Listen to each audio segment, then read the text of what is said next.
दोस्तों निंदा से घबरा कर अपने लक्ष्य को ना छोड़िए, क्योंकि दोस्तों लक्ष्य मिलते ही ना अक्सर निंदा करने वालों की जो है वो राय बदल जाती है।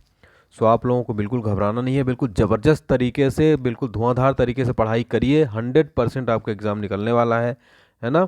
तो आज 3 फरवरी है दोस्तों, और देखेंगे आज का मोस्ट इम्पोर्टेंट करंट अफेयर्स। सभी को गुड मॉर्निंग। कैसे हैं आप लोग, कमेंट बॉक्स में ज़रूर बताइएगा। और आज आपसे एक मैं रिक्वेस्ट कुछ मांग रहा हूँ पहली बार। देखिए मैं डीमोटिवेट हो रहा हूँ आजकल। क्यों? क्योंकि आपके लिए मैं मेहनत करता हूँ और आप मुझे बिल्कुल कुछ भी गिफ्ट नहीं देते हैं। अगर आप, मैं मेहनत कर रहा हूँ तो आप कुछ अगर गुरुदक्षिणा देना चाहते हैं, अपना छोटा भाई बड़ा भाई मानकर या कुछ भी गुरु मानकर, तो आज आप सपोर्ट करेंगे चैनल को। देखिए आपको लगता है कि अगर ये वीडियो क्वालिटी वाला है और ज़्यादा से ज़्यादा लोगों तक पहुँचे, तो बहुत कम व्यूज़ आ रहे हैं, मात्र 20 के व्यूज़ आ रहे हैं। और मैं देखा हूँ कई ऐसे भी चैनल हैं जिनका कंटेंट तो बिल्कुल भी नहीं, लेकिन व्यूज़ उनमें लाखों के आते हैं। तो आपको क्या लगता है कि अच्छा कंटेंट ज़्यादा शेयर होना चाहिए या कम जो क्वालिटी वाला कंटेंट? तो आप लोग आज सपोर्ट करेगा। आज एक स्टूडेंट, प्रत्येक स्टूडेंट एक वीडियो शेयर करेगा, 20,000 स्टूडेंट देखते हैं, टोटल 40 के व्यूज़ आ जाएगा एक दिन में। तो प्लीज़ आप लोग कम से कम आज 2 शेयर तो करिएगा अपने व्हाट्सएप ग्रुप में, स्टेटस में सभी लोग लगाएंगे प्लीज़। अगर आप मुझे मानते हैं अपना गुरु, बड़ा भाई छोटा भाई कुछ भी, तो आज मुझे आप सपोर्ट ज़रूर करेंगे। देखता हूँ आज आप लोग ये करके दिखाते हैं या नहीं। मुझे उम्मीद है आप लोग ज़रूर करेंगे, क्योंकि आप लोग मुझे बहुत प्यार और सपोर्ट करते हैं। चलिए ज़्यादा टाइम नहीं लूँगा। पहला क्वेश्चन, आगे बढ़ने से पहले यहाँ पर देखिए, इसका पीडीएफ फाइल हमारे टेलीग्राम चैनल पर डेली अपलोड होता है। टेलीग्राम चैनल पर बहुत सारे नोट्स भी अपलोड कर रहा हूँ, तो जल्दी से ज्वाइन करें टेलीग्राम चैनल, या फिर आप टेलीग्राम में सर्च करें ऑनलाइन एचडी पॉइंट, जरूर ज्वाइन करें। बहुत इंपॉर्टेंट आपको नोट्स वहाँ पर मिल रहे हैं। और आगे बढ़ने से पहले पूरा ईयरली करंट अफेयर्स 21 रुपये मिल रहा है, 1100 क्वेश्चन, बहुत इंपॉर्टेंट सभी एग्जाम के लिए।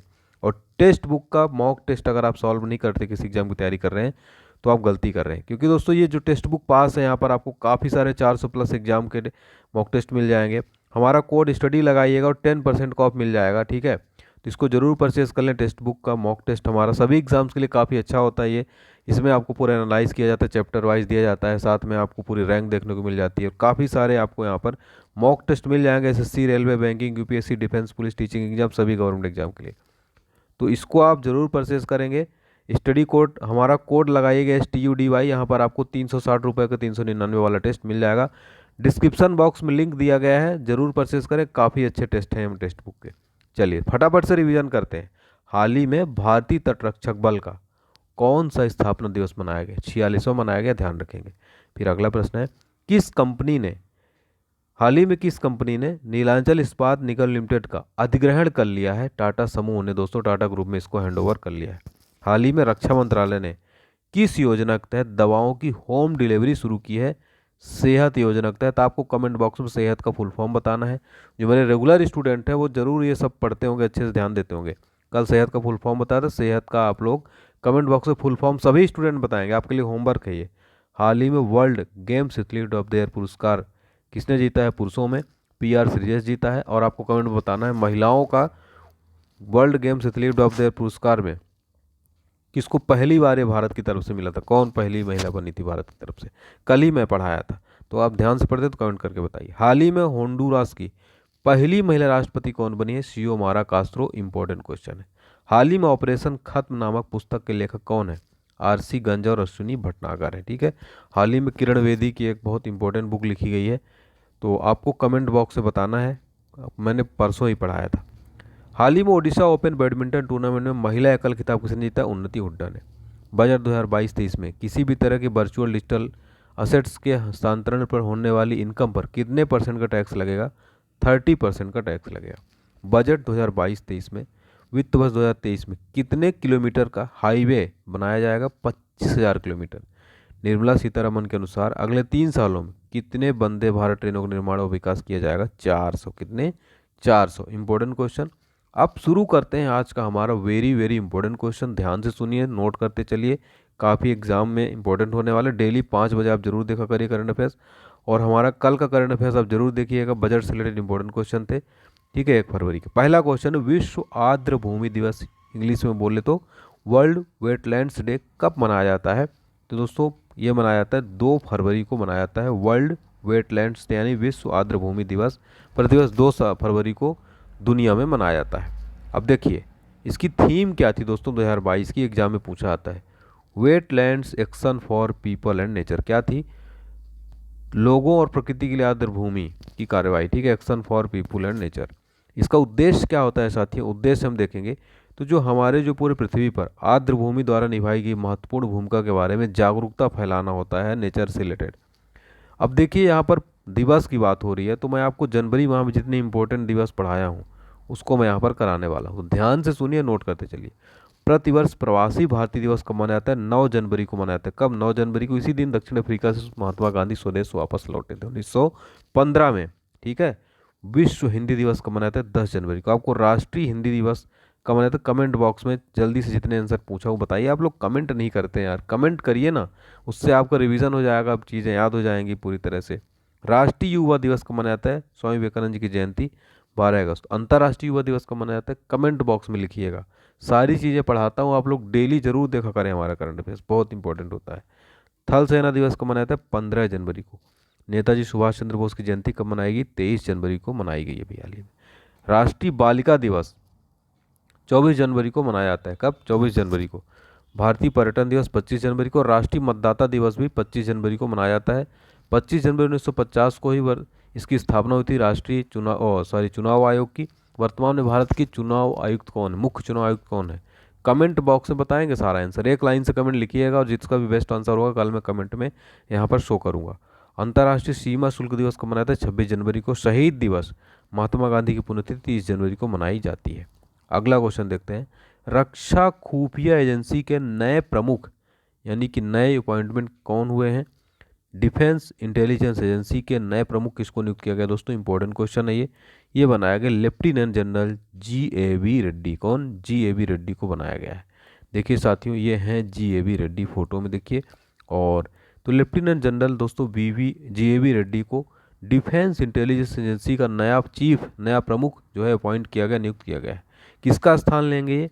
तो लेंगे KJS ढिल्लों का। किसका? लेफ्टिनेंट जनरल KJS ढिल्लों का ये स्थान लेंगे। अब यहाँ पर देखिए दोस्तों, इम्पोर्टेंट जो नियुक्तियाँ हुई हैं वो मैं आपको बताता हूँ। इम्पोर्टेंट नियुक्तियाँ जो हाल ही में हुई हैं वो ध्यान से सुनिएगा, एग्जाम में नियुक्ति से रिलेटेड बहुत क्वेश्चन बनते हैं। चीफ ऑफ स्टाफ कमेटी के अध्यक्ष हाल ही में कौन बने हैं? MM नरवणे बने हैं। ठीक है, सेना प्रमुख MM नरवणे। नौसेना के 25वें अध्यक्ष कौन बने हैं? एडमिरल हरि कुमार को बनाया गया नौसेना का 25वां अध्यक्ष। साथियों, राष्ट्रीय सुरक्षा परिषद सचिवालय में उप राष्ट्रीय सुरक्षा सलाहकार विक्रम मिश्री को बनाया गया। ब्रह्मोस एरोस्पेस के CEO यानी chief security officer managing director किसको बनाया गया है? अतुल दिनकर राणे को। भारतीय राष्ट्रीय राजमार्ग प्राधिकरण के अध्यक्ष कौन बने? अलका उपाध्याय। कौन बनी है? अलका उपाध्याय। और देखिए, वर्ल्ड डिज्नी की पहली महिला बोर्ड अध्यक्ष कौन बनी है? सूजन अर्नोल्ड बनी है। नेशनल एसेट रिकंस्ट्रक्शन कंपनी के अध्यक्ष कौन बने? प्रदीप शाह। EESL की CEO कौन बनी? राधिका झा। IMF की पहली उप प्रबंध निदेशक कौन बनी? गीता गोपीनाथ। यूनिसेफ के प्रमुख कौन बने? Catherine Russell. अब मैंने यहाँ से इतने सारे आपको नियुक्तियों से रिलेटेड क्वेश्चन कराए हैं जो एग्जाम में पूछे जाएंगे। उम्मीद करता हूँ आपको जरूर पसंद आया होगा। अगर पसंद आया हो ना तो वीडियो को लाइक करिए। आप लोग टारगेट तक पूरा नहीं करते, मतलब मैं आपसे कुछ भी उम्मीद नहीं करता, बस लाइक करने के लिए बोलता हूँ। जो लाइक वाला बटन है उसको 5000 लाइक करें। आज टारगेट लाइक्स आज का कितना है? 5000 का। तो उम्मीद करता हूँ आप लोग जरूर पूरा करेंगे 5000 लाइक्स। जल्दी से सभी लाइक करें दोस्तों, हमें बहुत अच्छा लगता है, मोटिवेशन मिलता है। ठीक है, तो प्लीज़ चलिए अगला क्वेश्चन है। भारत के किस राज्य में देश का पहला जियोलॉजिकल पार्क बनाने की घोषणा की गई? इसलिए वेरी वेरी इंपॉर्टेंट क्वेश्चन है। देश का पहला जियोलॉजिकल पार्क किस राज्य में बनेगा साथियों? ये बनेगा मध्य प्रदेश के अंदर बनेगा पहला जियोलॉजिकल पार्क। इसका डिटेल देखेंगे तो दोस्तों खनन मंत्रालय के अंतर्गत ये भारतीय भूवैज्ञानिक सर्वेक्षण द्वारा ये पार्क बनाने के लिए मंजूरी दी गई है। इसमें कितना निवेश किया जाएगा? तो 35 करोड़ रुपए से इस पार्क का निर्माण किया जाएगा। इसमें दोस्तों ये जबलपुर के अंदर बनेगा। कहाँ पे? MP में जबलपुर के लम्हेटा घाट में बनेगा ये। तो लम्हेटा में जियोलॉजिकल पार्क बनेगा क्योंकि भूगर्भीय दृष्टि से स्थान विश्व के महत्वपूर्ण स्थानों में से एक है। ठीक है, तो ये जबलपुर में बनेगा। भारत का पहला भूवैज्ञानिक उद्यान जियोलॉजिकल पार्क बनेगा। ठीक है, 35 करोड़ रुपए जबलपुर में, MP के जबलपुर में। अब देखिए MP की बात हो रही है तो MP से रिलेटेड ये सबसे पहले तो मैप देखिए आप। मध्य प्रदेश का भारत का हृदय प्रदेश, सोया स्टेट, टाइगर स्टेट इसको कहा जाता है। ठीक है, अब इसका गठन कब हुआ था? 1 नवंबर 1956 को इसका गठन हुआ था। राजधानी कहाँ है? भोपाल इसकी राजधानी है। गवर्नर कौन है वर्तमान में? मंगू भाई छगन भाई पटेल है। मुख्यमंत्री हैं शिवराज सिंह चौहान। लोकसभा की यहाँ पे 29 सीट है, राज्यसभा की यहाँ पे 11 सीट है। ठीक है, तो ये आपको ध्यान रखना है मध्य प्रदेश से रिलेटेड। अब दोस्तों यहाँ पर भारत में प्रथम से रिलेटेड देखिए कुछ क्वेश्चन है वो ध्यान रखना है। ई बोर्डिंग पास करने वाला ई बोर्डिंग कराने वाला पहला एयरपोर्ट हवाई अड्डा कौन बना? हैदराबाद। देश का पहला मल्टी मॉडल लॉजिस्टिक पार्क जोगी घोपा असम में। भारत का पहला इग्लू कैफे कहाँ बना? गुलमर्ग कश्मीर में। और भारत का पहला डॉग पार्क चंडीगढ़ में। भारत का पहला जेंडर पार्क कहाँ बना है? कोझिकोड केरला में खुला है। भारत का पहला फायर पार्क कहाँ स्थापित हुआ है? भुवनेश्वर उड़ीसा में स्थापित हुआ है। बिहार का पहला ग्लास ब्रिज कहाँ बना है? राजगीर में। विश्व का पहला मोबाइल वाटर की शुरुआत कहाँ हुई? विशाखापट्टनम में। छोटे जानवरों के लिए इको ब्रिज कहाँ बना है? उत्तराखंड के अंदर बना है साथियों। तो प्रथम से रिलेटेड भारत में बहुत इंपॉर्टेंट क्वेश्चन दोस्तों, सारे के सारे क्वेश्चन इंपॉर्टेंट रहते हैं, तो आप लोग वीडियो को लाइक नहीं करते, शेयर नहीं करते, तो बहुत डिमोटिवेशन क्यों मिलता है कि इतना महत्वपूर्ण कंटेंट देने के बाद भी आप लोग पसंद नहीं कर रहे हैं। आखिर कमी क्या रह गई है? कमेंट करके बताएंगे आप लोग। डिमोटिवेट हो रहा हूँ मैं, ठीक है।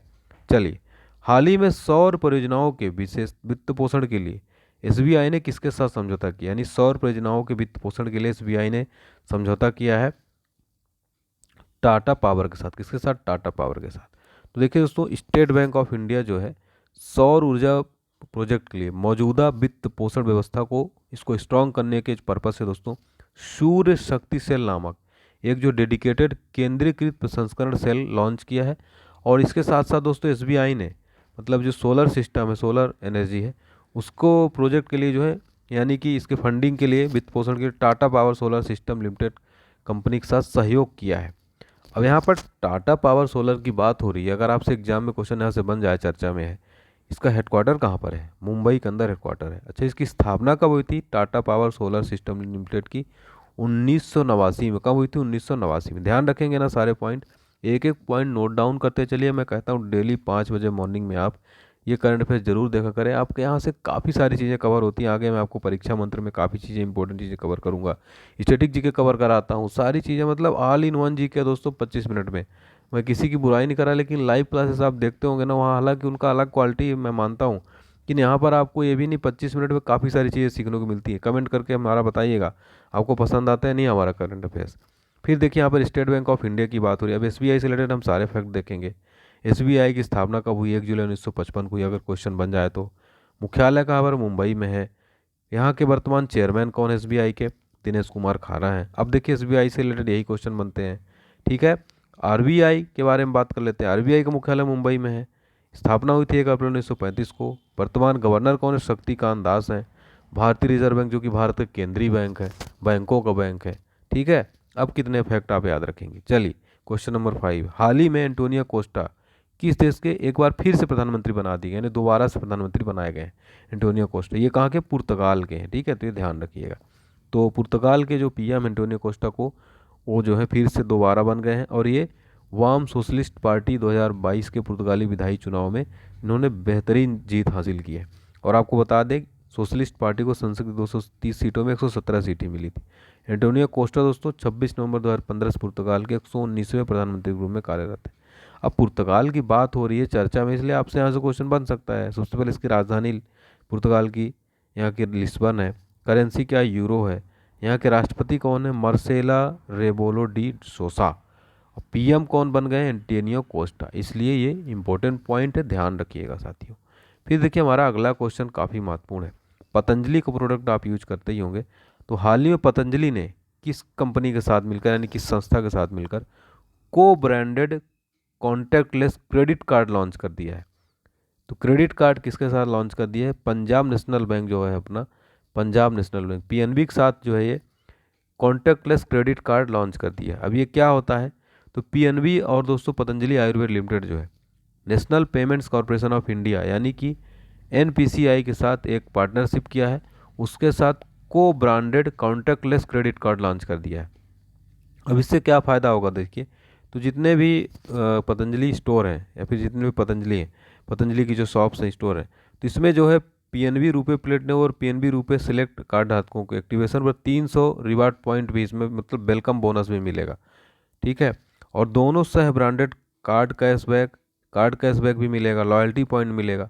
तो इसके साथ जो पतंजलि के डेली यूज वाले प्रोडक्ट है उसको परचेज करने से एक परेशानी मुक्त क्रेडिट सेवाएं प्रदान मतलब सेवाएं आपको सर्विस देंगे। कुल मिला के कस्टमर के साथ मतलब एक आपको क्रेडिट कार्ड टाइप का कार्ड मिल जाएगा, उसमें से आपको कुछ पॉइंट मिलेंगे, रिवार्ड्स मिलेंगे।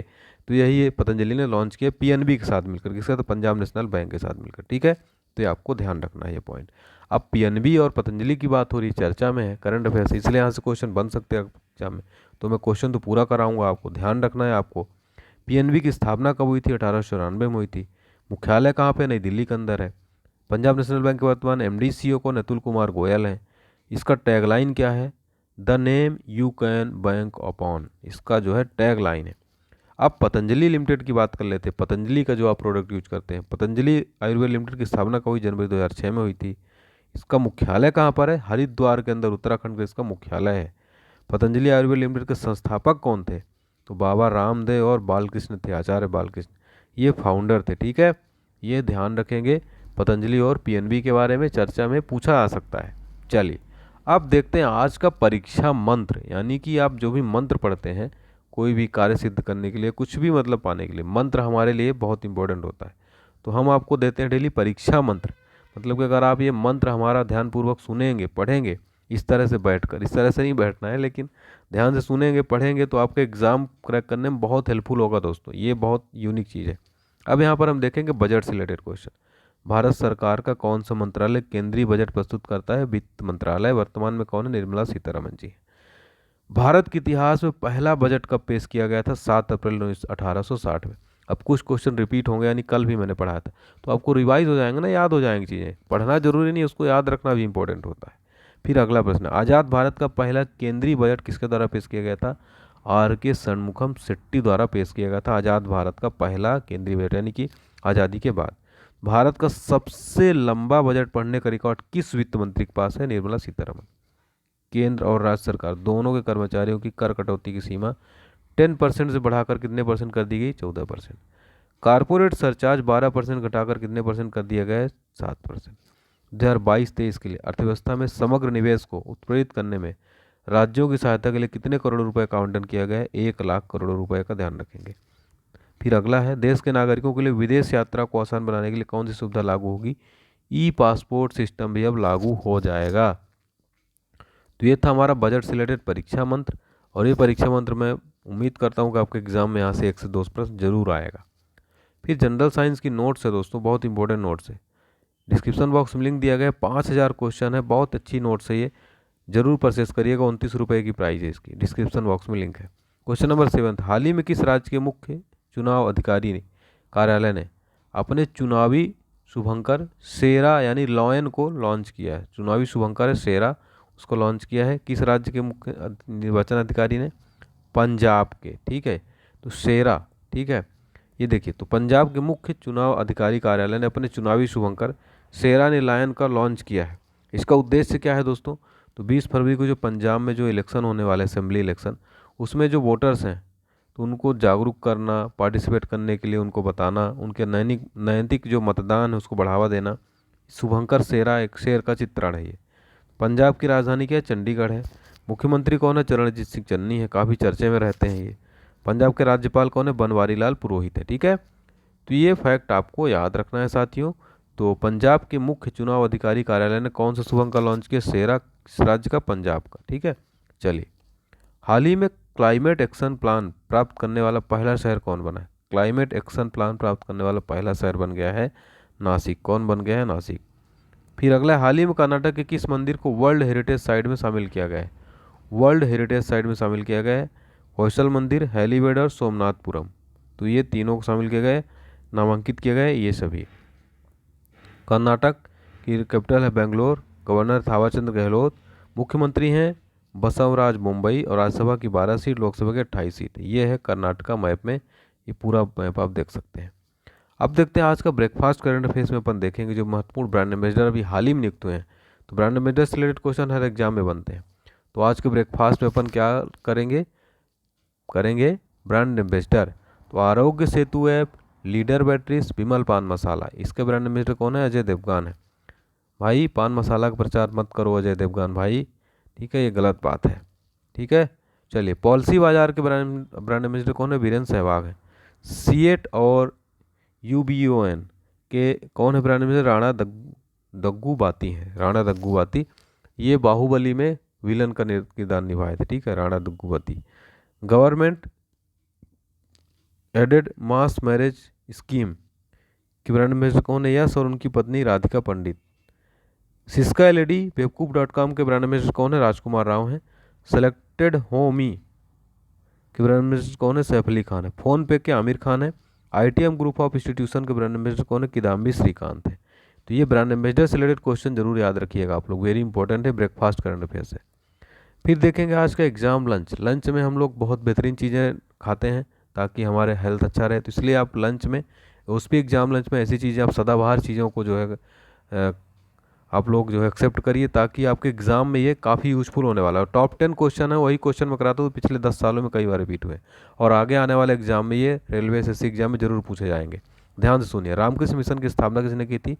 स्वामी विवेकानंद जी ने। वास्को डी गामा भारत कब आया था? 1498 में। वास्को डी गामा कहाँ का रहने वाला था? पुर्तगाल का।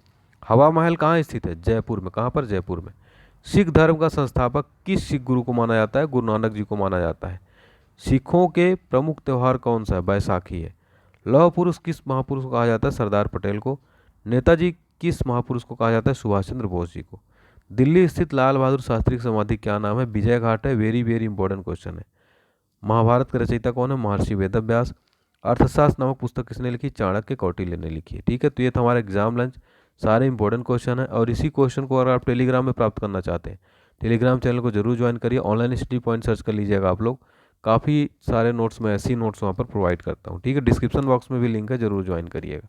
चलिए अब देखते हैं कमेंट ऑफ द डे। देखिए जावेद मलिक लिखते हैं और अनुज प्रजापति लिखते हैं, दिव्या पांडे और शैलेंद्र लिखते हैं आप बहुत अच्छा पढ़ाते हैं, कंटेंट बहुत अच्छा है, वीकली भी बनाते रहिए। ठीक है, वीकली भी बनाऊंगा। तो सभी को तहे दिल से शुक्रिया, थैंक यू फॉर दोस्तों वैल्यूबल फीडबैक के लिए। और ऐसे ही आप लोग मुझे मोटिवेट करते रहिए, मैं आपके लिए दोगुनी एनर्जी के साथ कंटेंट लेकर आता हूँ। प्लीज़ आज शेयर जरूर करिएगा। आज आपसे मैं कुछ अगर मांग रहा हूँ, शेयर करिएगा, ज़्यादा से ज़्यादा व्यूज आएंगे, मुझे बहुत अच्छा लगेगा। ठीक है, चलिए तो वीडियो को लाइक और शेयर कर दीजिए, कमेंट जरूर करिएगा, बताइएगा, फीडबैक आपका स्वागत है कमेंट सेक्शन में। अब देखते हैं आज का प्रश्न। हाल ही में रक्षा मंत्रालय ने किस योजना के तहत दवाओं की होम डिलीवरी शुरू की है? किस योजना के तहत दवाओं की होम डिलीवरी शुरू की है? कमेंट बॉक्स में जरूर बताइए। ठीक है, चलिए मिलते हैं अगले वीडियो में, तब तक के लिए आप अपना ध्यान रखिए, स्वस्थ रहिए, व्यस्त रहिए, मस्त रहिए, पढ़ाई करते रहिए। जय हिंद, जय Bharat, take care, bye bye.